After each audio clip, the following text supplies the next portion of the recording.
रहे हैं present continuous tense, जिसको हिंदी में कहते हैं वर्तमान निरंतर काल। प्रेजेंट यानी वर्तमान, कंटिन्यूअस यानी निरंतर और टेंस यानी काल। हिंदी में पहचानना है तो हिंदी में पहचानने के लिए हिंदी के वाक्यों के अंत में आपको रहा है, रही है, रहे है दिखाई देंगे। और इंग्लिश में पहचानना है तो कोई भी सेंटेंस में ईजी मार्क में से कोई एक होगा और वर्ब के फर्स्ट फॉर्म में आईएनजी होगा। जैसे ही इज गोइंग टू स्कूल, तो ईज है और गोइंग यानी वर्ब के फर्स्ट फॉर्म में आईएनजी है। तो हिंदी में पहचानने के लिए रहा है, रही है, रहे है। इंग्लिश में पहचानने के लिए ईजी मार्क में से कोई एक होगा और वर्ब के फर्स्ट फॉर्म में आईएनजी होगा। अब स्ट्रक्चर, हमको स्ट्रक्चर के माध्यम से या नाम के माध्यम से स्ट्रक्चर बनाना है। तो प्रेजेंट यानी सबसे पहले तो सब्जेक्ट होता है हर किसी सेंटेंस में, फिर उसके बाद में हेल्पिंग वर्ब है। तो हेल्पिंग वर्ब है इज, एम, आर। तो इज, एम, आर यानी प्रेजेंट याद रख ले और वर्ब के फर्स्ट फॉर्म में आएंगे यानी कंटिन्यूअस याद रख ले। तो इसी से हमारा स्ट्रक्चर बन जाएगा इज, एम, आर यानी प्रेजेंट कंटिन्यूअस यानी आईएनजी। सब्जेक्ट, ऑब्जेक्ट और अदर वर्ड कॉमन ही रहेंगे। तो स्ट्रक्चर बन गया पहले सब्जेक्ट, उसके बाद इज, एम, आर, फिर वर्ब के फर्स्ट फॉर्म में आईएनजी, फिर ऑब्जेक्ट और फिर अदर वर्ड। तो इज का यूज हम सिंगुलर सब्जेक्ट यानी एक वचन कर्ता आने पर करेंगे। जैसे ही, सी, इट, राम। राम यानी नाम किसी का भी हो सकता है, जैसे ही, सी, इट नेम भी हम इसको लिख सकते हैं। तो इच का यूज हम तब करेंगे कि जब सब्जेक्ट के स्थान पे एक वचन कर्ता आएगा। एम का उपयोग हम तब करेंगे जब सब्जेक्ट के स्थान पर आएगा। और आर का उपयोग हम तब करेंगे कि जब सब्जेक्ट के स्थान पे बहुवचन करता है यानी वी, दे, यू आएगा।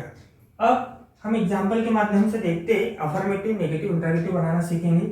राम स्कूल जा रहा है, लास्ट में रहा है आया तो हम समझ गए कि हमारा वर्तमान निरंतर काल है, यानी इंग्लिश में प्रेजेंट कंटिन्यूअस टेंस है। तो प्रेजेंट कंटिन्यूअस टेंस का फार्मूला हम पहले तैयार कर चुके हैं। प्रेजेंट यानी इज, एम, आर, कंटिन्यूअस यानी वर्ब के फर्स्ट फॉर्म में आईएनजी।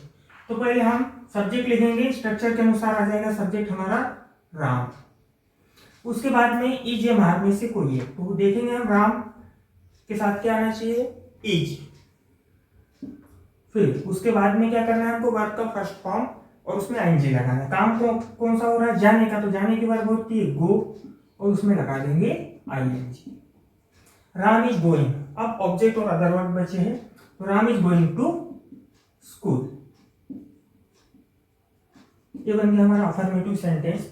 अब इसका हमको नेगेटिव बनाना है कि राम स्कूल नहीं जा रहा है। तो फर्स्ट रूल के अनुसार सेंटेंस में यदि हेल्पिंग वर्ब है तो उसके बाद में हमको सिर्फ नॉट रखना है। तो राम, फिर इज, उसके बाद क्या रख देंगे हम, नॉट, फिर going to school.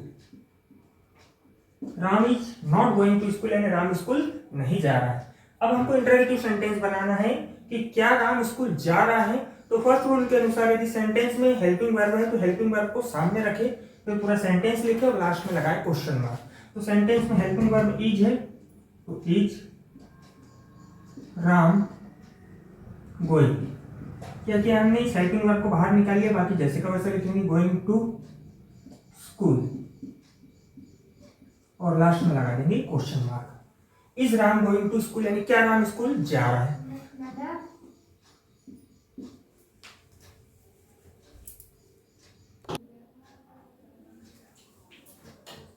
Next sentence, way cricket खेलते हैं, खेल रहे हैं। तो सबसे पहले हमको अफर्मेटिव बनाना है। तो सब्जेक्ट हमारे पास में वे है, वे को हम कहते हैं दे इंग्लिश में। इसके बाद में सब्जेक्ट हो गया। अब इज, एम, आर में से हमको क्या रखना है, दे यानी वे। एक से अधिक लोग हैं यानी बहुवचन करता है तो उसके साथ में क्या आएगा, आर। तो दे आर। फिर उसके बाद में वर्ब का फर्स्ट फॉर्म, कौन सा काम हो रहा है, जो भी काम हो रहा होता है सेंटेंस में वही वर्ब होती है। काम हो रहा है खेलने का तो आ जाएगा प्ले, उसमें लगाएंगे आईएनजी, दे आर प्लेइंग। अब ऑब्जेक्ट रखना है, क्या खेल रहे हैं, क्या से जब भी क्वेश्चन करेंगे तो हमको ऑब्जेक्ट मिल जाएगा क्रिकेट।